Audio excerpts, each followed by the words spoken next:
යූටොන් bus රථවල පමණයි මේක දැනට තියෙන්නේ.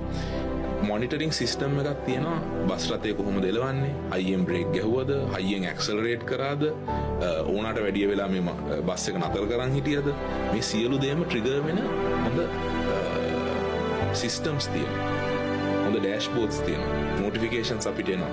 ඒ වගේ අපි ටෙක්නොලොජි එක යුටිලයිස් කරනවා. ඊළඟට ටයිම්ලි මේන්ටෙනන්ස්. අපේ මේන්ටෙනන්ස් ඇක්ටිවිටීස් තියෙන 1 මිලියන් කිලෝමීටර්ස් වෙනකන් අපි දන්නවා කිසිම ලෙඩක් එන්නේ නැහැ කියලා.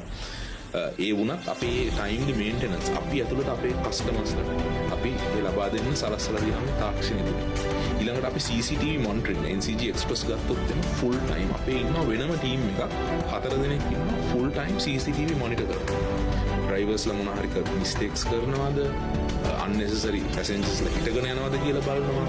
මේ සියලු දේම අංග සම්පූර්ණව බලන්නේ CCTV ටීම් එක. මොනවා හරි ඇක්සිඩන්ට් එකක් වුණොත් ඇත්තටම ඩ්‍රයිවර් කතා කරන්න කලින් ඔෆිස් එකකින් පැත්තෙන් වෙන්න ඕන කටයුතු ටික ආරම්භ